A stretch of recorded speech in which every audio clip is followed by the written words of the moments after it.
Assalamu alaikum wa rahmatullah, and welcome to all of our beloved viewers to the Voice of the Cape's Facebook page and the Voice of the Cape's YouTube page. My name is Amir Adams, and I will be in your company now for today's Matric revision session, where we continue the Voice of the Cape's annual Matric revision sessions that is being sponsored this year by the Two Oceans Graduate Institute. As a reminder to all of our beloved viewers, that this is the Voice of the Cape's annual Matric revision program. And of course, this year, we'd like to encourage all of our beloved viewers to forward and share this link on the Matric revision sessions with your family members and all of those who are preparing for their Matric exams. As a reminder, this is being sponsored by the Two Oceans Graduate Institute, as I had said, which is an accredited online platform where you can become a primary or a high school teacher by studying in the privacy of your own home. And for more details, you may visit their website, www.togi.ac.za, or you may call them on 021 829 7015. For today's session, we have our esteemed facilitator, none other than our dear sister Zainab Afrika, who is here on behalf of Supreme Scholar, and she will be going through content of Physics Paper 1, in particular, doing electrostatics. She has already started on this topic, so this will be part 2 of electrostatics, dealing with content on Physics Paper 1. Inshallah, as a reminder, once again, please share and forward this link of this particular session to all of the students out there who are preparing for their NSC exams as well as their trial examinations, inshallah. And with that said, without further ado, we immediately hand over to our sister Zainab to conduct today's session on Physics Paper 1, inshallah. Okay, shukran so much. Bismillahirrahmanirrahim. A'udhu billahi minash shaitanir rajim. Bismillahirrahmanirrahim. Rabbi shrah li sadri wa yassir li amri wahlul 'uqdatam min lisani yafqahu qawli. Okay, so today we are going to do electrostatics part 2. What I'm going to do is for the first 5 to 10 minutes, we are going to just do a quick recap based on what we spoke about. I said that we needed to split electrostatics into 2 parts because it's quite a heavy content, right? And in your physics paper, it weighs a lot of marks. And so I went through basically most of the theory last week. And so this week we are going to do a lot of calculations. So this session is going to be more of calculations and more of answering questions. So please get your books and your pens out, write down these examples, and these examples are provided with solutions, and use this as a baseline to solve all your other problems. Okay, the problems that I've given you in the session, or I'm going to give you in the session, is sort of going to be very similar to the rest of the questions you will probably get in your exam. And so probably different scenarios or different numbers, but the concept and the content is going to remain the same.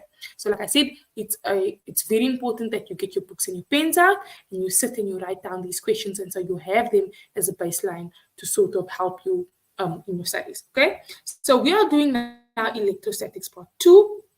Tomorrow we are going to do the work energy theorem, hopefully, inshallah. So today we are going to conclude our electrostatics. So basically, just to recap quickly, the things that we have spoken about was we have spoken about Coulombs law, and I mentioned please know the definition. Okay, they're going to ask you define Coulombs law, and you must know it. Okay, we studied a little bit about electric fields and what does it mean if you want to determine an electrical field at a point. We studied lines, and we sort of a little bit studied on the principle of superposition. Okay, and so we spoke about charges are made up of protons and electrons. And so I'm going to elaborate on this more. What I'm going to do is I'm going to skip to the slide where we are going to start off today. And that slide encompasses everything that we have covered up until now. Okay, we get a little bit of a question. These are our activities. And then this is where we sort of ended off the session. So this is where we're going to start off today. Okay, so we spoke about Coulombs law. And let's say it again. Let's remind ourselves, what does Coulombs law state? That the electric force, okay, between two charges or at one charge with regards to another, okay, is directly proportional to the product of two charges and inversely proportional to its mass. Okay, here we go. Directly proportional, Q1 and Q2 product means multiplication, and inversely proportional to the square distance between their centers. The square distance, r, is the radius, and it's squared. So like I said, the formula sort of tells you everything that is needed in the definition, okay?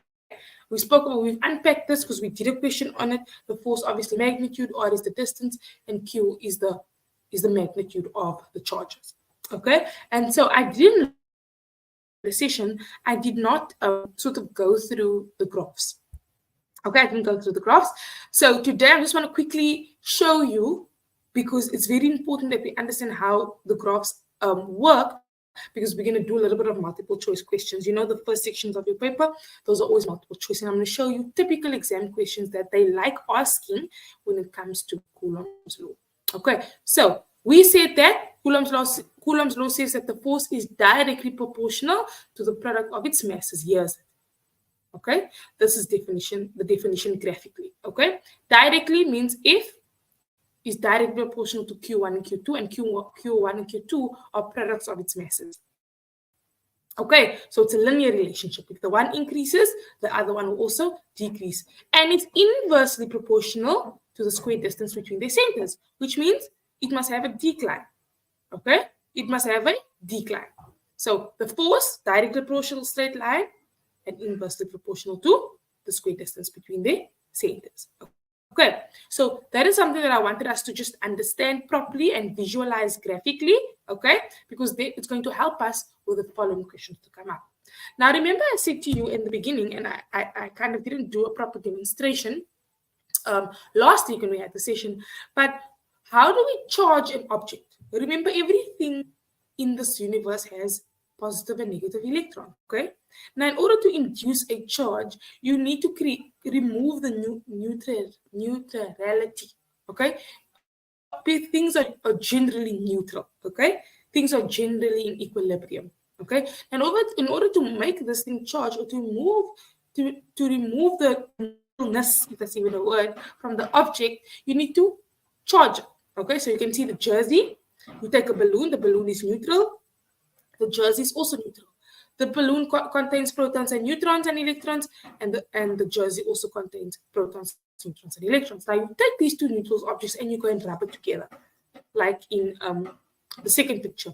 What happens is the electrons are then transferred from the jersey to the balloon, or from the balloon to the jersey. It depends on which has more electrons and which is more acceptable to donating or accepting electrons, okay?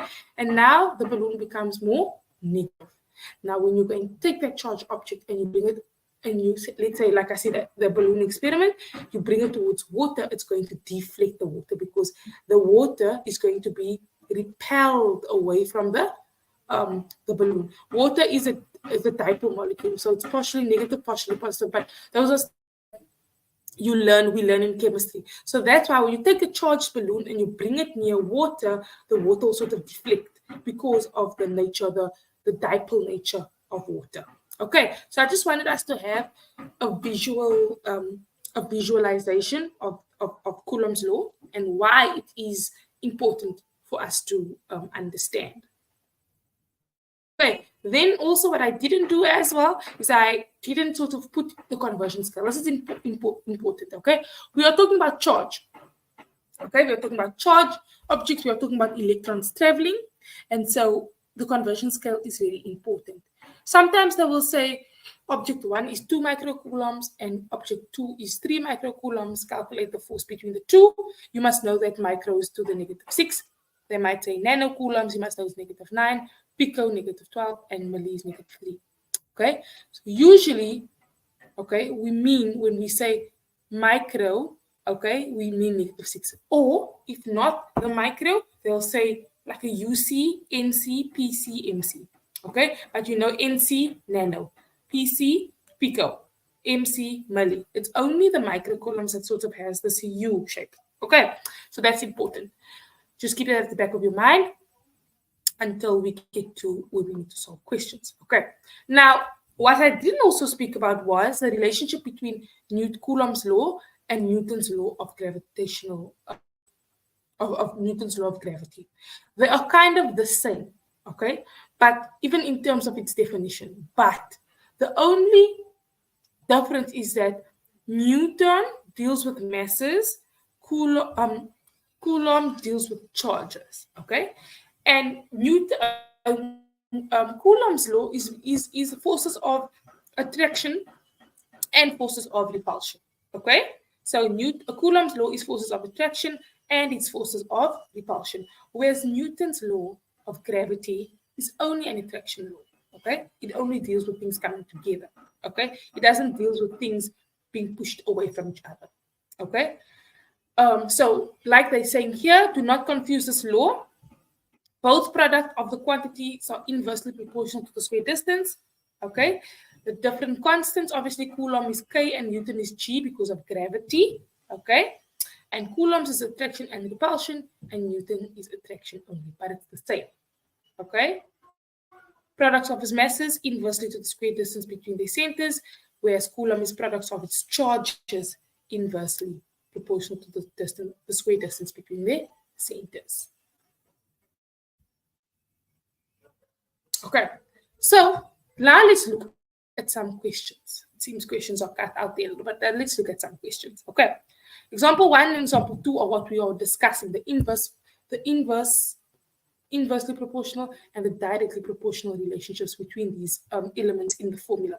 It's 1 mark, it's 2 marks basically, but it's important because we often, what I've come across a lot is that we often don't understand how to do this and we just ABC D our way through the multiple choice. But if you actually understand it, it's not very difficult, okay? So take a screenshot, pause, write down, okay? So example 1 says, what will the magnitude of the electrostatic force be between two charges Q1 and Q2 when the magnitude of both charges is doubled? So they're asking about the force if we double the charge. So you can see here, we said that force is directly proportional to the charge. So it means force, if I'm doubling the charge, remember Q1 and Q2, they are multiplied together, okay? So I have 2 Q1 and 2 Q2.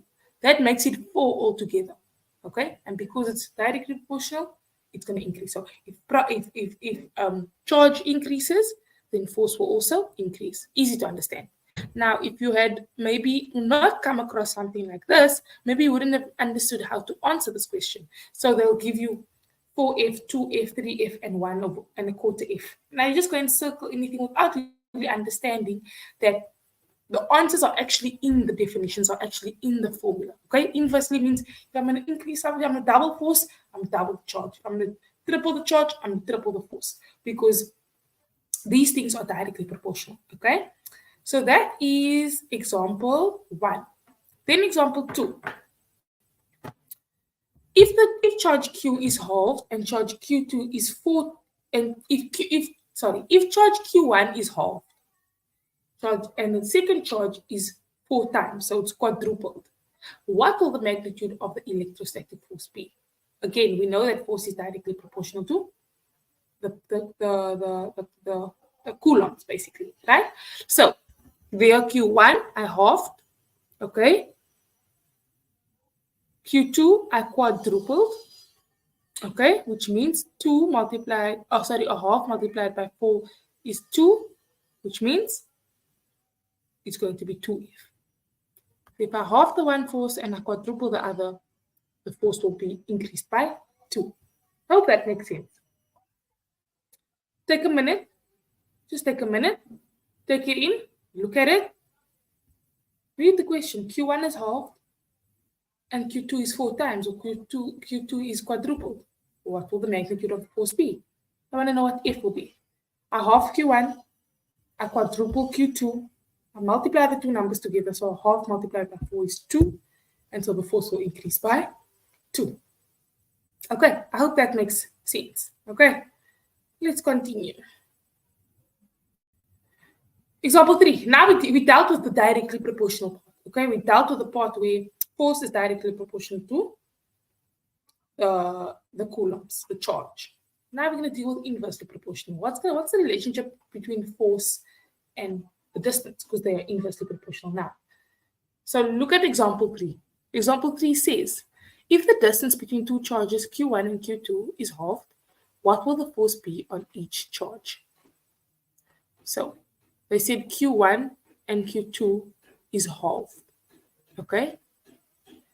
what will be the force on each. So if the distance, so if the distance is half. So now R, I'm halving R. And they want to know, if I halve R, what am I going to do to the force? So it's because it's inversely proportional. If the one decreases, we know the other one must increase. That's the inversely proportional relationship. So your answer must be big, because if I'm decreasing R, I am increasing F because of the inversely proportional relationship. Okay, so there a half R squared. Okay, where did the 1/4 come? Obviously it comes from the square. So a half squared is 1/4. So 1 squared is 1, 2 squared is 4. So it's 1/4 times R squared. Okay, and how did they get 4F? You tip and times. This is a tip and times relationship. You can actually, they show you on the computer here.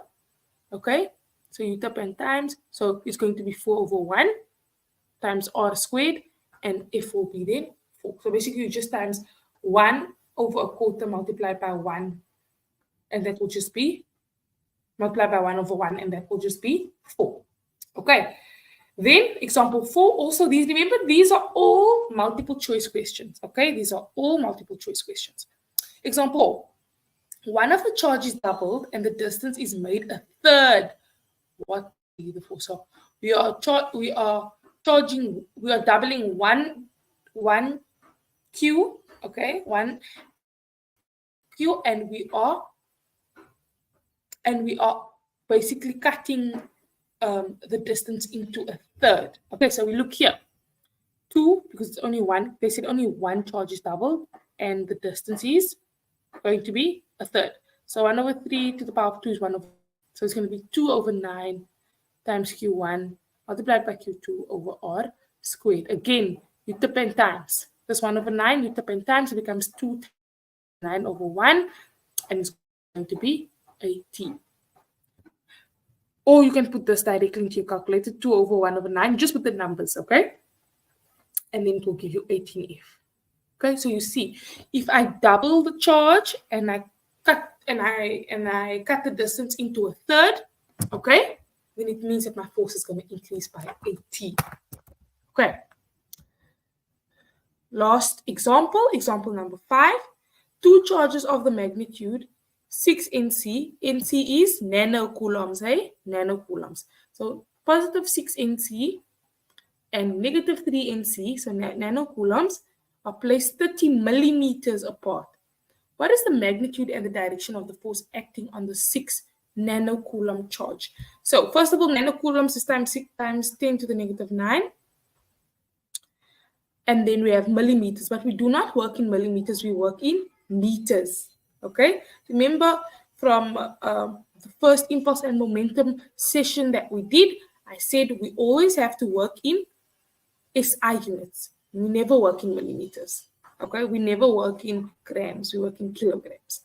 Okay, distance, meters, weight, kilograms. Okay, so you have to obviously convert the 30 millimeters over here to meters, so you divide by 1,000. It will be 0.003 squared, or you can just say 30 divided by 1,000 into your calculator. Okay, and we obviously substitute. So we have 9 times 10 to the 9, that's the K constant. 6 times 10 to the negative 9 multiplied by 3 times 10 to the negative 9. And we have an answer of 1.8 times 10 to the negative 4 newtons. Okay, I feel like that's fairly straightforward. We just use Coulomb's law formula. Now, in the next couple of slides, we are going to take Coulomb's law, because we just did normal linear equations, okay? We are going to take Coulomb's law now, and we are going to put it into 3D, sort of. Okay, we're going to have it over a Cartesian plane, and then we are going to solve. Okay, so I hope that the multiple choice questions makes a lot of sense now, that you're able to know what happens when the force is doubled, the distance is doubled, the charge is doubled, what happens with the other components in the equation. All right, so now we're going to do it, not 3 dimensions, sorry, in 2 dimensions.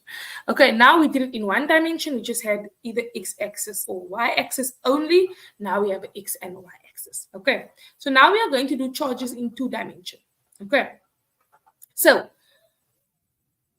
obviously have to understand that we are working with two charges over here, okay? They are always going to ask you, and I think we are not unfamiliar to the concept of three-body diagrams or force diagrams for that matter. Okay, so let's look at this charge over here. Charge A, B, and C. We always consider a charge a positive test charge, remember? And then you are given two other charges with different charges on them. One could be negative, one could be positive, okay? Now, from grade 10 already, you were supposed to be taught that we always write head to tail, okay? So it must be head to tail. This over here is not drawn in head to tail. Okay, it's not drawn in head to tail. So please, according to physics rules, you must always draw head to tail. Okay, so here we have A, which is a negative charge, and we have B and C, which are both positive. B obviously is being repelled from A, and C is also being repelled from A. So here, force B on A is going that way, force C on A is going that way, which means the net force would be the hypotenuse. Okay, the net force would be the hypotenuse. Please, that is very important. Okay, now, if you want to calculate the net forces, you must use Pythagoras because here we are working in a triangle and we're assuming that this triangle is 90 degrees, which means we need to work, or we need to assume that we are going to this 90 degrees, and so therefore we are going to use the Pythagoras theorem. Okay, now force C on A plus force B on A, you square that. Remember, Pythagoras says A squared is equal to B plus C squared. Okay, and so the force C on A, you take C and A, you multiply them together. I mean, you add them together, you square it. Force B on A, you use the Coulombs law formula and you square it. Okay, so here they show you F net. Okay, QC, the charge of C multiplied by the charge of A over R squared, that distance, okay? The distance between C and A. Then B and A, you take charge B multiplied by charge A divided by the distance between B and A. Okay, that's very important. Very important. Okay, there's so many ways you could do it. But what we want to get is the resultant force. So we would usually go for this one. You could take net, which we just calculated, minus force C on B, because remember, C and B here are both positive, so they are going to repel. Okay, they are going to repel each other. So these are all the ways you can calculate it, but we generally just go for the normal, A squared is equal to B squared plus C squared. But remember, your resultant force is always going to be the hypotenuse, okay? All right. So let's look at an example, okay? And I think this is an example that we are going to end off with, okay? So this is the example we're going to end off with. So a third sphere, Z, of an unknown negative charge is placed at a distance of 0 meters below sphere Y. In such a way, 0.30 meters below sphere Y. In such a way that the line joining the charged spheres X and T is perpendicular to the line joining the charged spheres Y and Z as shown in the diagram below. Okay, now let's look at this. They gave us a scenario, okay? I cut out the top part because it wasn't important, because everything that they gave you in the description, it's given to you in the picture. So we have two charges and one unknown charge, X, Y, and Z. Okay. Now, X is 6 times 10 to the 6. It's 6 nanocoulombs. Sorry, yeah. 6 negative 6 microcoulombs. Yeah. 6 microcoulombs. Y is 8 microcoulombs, and we don't know what Z is. We don't know what Z is, okay? We know that the distance between sphere X and sphere Y is 0.20 meters, and they are both positive Y because they are both positive Y. How would I know that these are both positive? Because they say it's like charges, okay? So they are basically repelling each other. Okay, and then sphere Y and Z are unlike charges. So they are going to be attracted towards each other. One is positive and the other one is negative. Okay, now let's look at the questions. The first question says, draw a vector diagram showing the direction of the electrostatic force and the net force experienced by charge sphere Y due to the presence of charge sphere X and Z respectively. Draw the vectors first and show the correct direction. So, remember I said when you are drawing, I'm not necessarily talking about the resultant force, hey? I'm talking about when you are connecting your known charges, okay? It must be drawn head to tail. Do you see that it's drawn head to tail? Let's keep it that way. Yeah. It's drawn head to tail, okay? It must be drawn head to tail, okay? So what did we say? X and Y are repelling. Z and Y are attracting, okay? So this would be X on Y, and this would be Z and Y. You see how it's drawn head to tail? Very important. So if net would be your hypotenuse. That's a vector diagram. And so those are your 2 marks in the back. Okay? I hope that is crystal clear. Makes sense to everyone. Okay? Next. Now the next question says the magnitude of the net electric. Now we need to calculate the magnitude of the net electrostatic force experienced by the charge sphere Y is 15.20 newtons. They're telling you F, they're giving you F. Okay? Now they're giving you F. Remember, we always have to calculate F. Now they give you F and they tell you that the net electrostatic force is equal to 15.20 newtons. We want to calculate the charge on sphere X. Typical exam question. Sometimes they're going to ask you to calculate R squared also. Okay. So we first write Coulombs law. Coulombs law. What does Coulombs law say? The electrostatic force between 2 charges is directly proportional to the product of its masses and inversely proportional to the square distance between the centers. So now we have the F net squared is equal to F Z on Y plus X on Y. Either way, you can say Y on X, Y on Z, or Y, X on Y, but just make sure the Z on Y, okay, and Y, X on Z and Y on Z. Okay, so X on Y and Y on Z. There's 3. Okay, so there we go. And they tell you here that the net force is 15.20 newtons. Now what you do, you have the distance between. They want to find, what do they want to find? They want to find Z. So which means you must use, let's go back again. Just want to go back again. So they want to know this distance over here, which means you must, they want to know this, the charge on Z.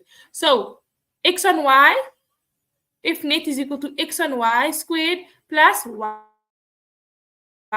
on Z squared, and you would have F net, they already gave it to you. They told you that F net is 15.20 newtons, okay? And so how do I know what distance to use? Obviously, you're going to use Y on Z because there's no Z in this plane here, in this horizontal plane. There's only Z in the vertical plane, right? So you're going to use, you have your distance, you have your charge, you're looking for the other charge, and you have your F net. Okay. So there we go. X, Y, and Z. Y you have 8.8 times 10 to the 8 microcoulombs. K, remember, is a constant. You have your F net, okay, and then you're looking for QZ. But just hold on a minute. It says here that Fz on Y is 10.70 newtons.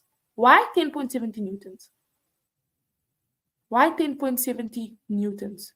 Because you are going to take 15.20 newtons squared is equal to, remember, A squared plus B squared is equal to C squared, right? Okay, so if Z on Y is what you are looking for, because that's the charge that you are looking for, okay? And then you have 10.82 newtons. This was given to you also, okay? So what you do is now the F net is actually this, because you already did A squared plus B squared plus C squared, okay? They told you that the force is 15.20 newtons. They didn't tell you that F net is 15.20 newtons, okay? So once you have F net, You are then going to multiply the K constant by Q1, okay? And then you have QZ you are looking for and 0.3 squared. Now you use basic algebra, okay? You will use basic algebra and then you will solve for QZ. Sometimes you will also have to solve for R squared, okay? So these set of questions that I've given you now is what is it's basically what the exam is going to be about. Sometimes you're going to have to look for force, and that's easy because you have K, Q1, Q2, and R. Sometimes you must look for Q1 or Q2, and sometimes you must look for R squared. Okay, so that brings me to the end of the session. But before I end off, there's just two things I wanted to mention. Number one is that please pay attention to the units that they are giving you. That's number one. Please pay attention to the units that they are giving you. It is extremely important. And also make sure that you write, so you can't just say 1.34 times 10 to the negative 5. It must be coulombs, okay? If you're measuring force, it must be newtons. If you're measuring mass, it must be kilograms. Distance, meters, okay? Because in physics, we need these things, they mean something, okay? They mean something. They have physical representations. Okay, number two, read the question. When they're asking you, calculate the magnitude, then they are looking technically for newtons, okay? If they say calculate the net electrostatic force, then it means they are looking for coulombs. Calculate the distance between the two forces, then they are looking for the radius, okay? Or the radius squared, okay? So those are very, very important. Please read the question. My teacher used to say that the question is the answer is in the question, and that is true. The things that they are giving you, it's already there. You just need to be able to dissect it, okay? And with enough practice, inshallah, I'm sure all of you will manage to do so. Okay, and so from me, this is the end. I will see you hopefully tomorrow, inshallah, with a new topic on work energy theorem. Assalamu alaikum wa rahmatullahi wa barakatuh.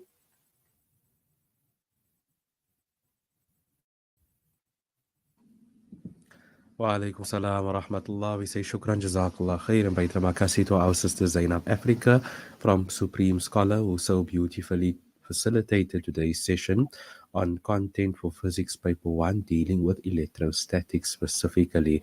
I hope that all of our beloved viewers to the Voice of the Cape's Facebook page and YouTube page have benefited greatly from this course. And as a reminder, once again, in conclusion, please, all of our viewers, if you know of matriculants in your family, in the community, share and forward this link to them as they prepare for their upcoming NSC exams and as they continue with their trial exams. And as a reminder, this is the Voice of the Cape's annual online matric revision program. For this year, 2024, our main sponsor is the Two Oceans Graduate Institute, which is an accredited online platform where you can become a primary or a high school teacher by studying in the privacy of your own home. If you'd like to find out more information, you may contact them on the number 021 829 7015, or you may visit their website www.togi.ac.za. On behalf of myself, Amir Adams, and everyone here at the Voice of the Cape, we wish all of our matriculants all of the very best as they prepare for the NSC exams, main exams, inshallah, in their schooling career. And we wish you everything of the very best as you continue with your trial exams as well. And we also would like to once again say shukran and thank you very much to our esteemed facilitator, Sister Zainab Afrika, on behalf of Supreme Scholar, who is doing great work, alhamdulillah, and of course assisting our matriculant students. May Allah Almighty reward you and bless us all, inshallah. On behalf of our side here at the Voice of the Cape, we say shukran, jazakallah khair, and wassalamu alaikum wa rahmatullah.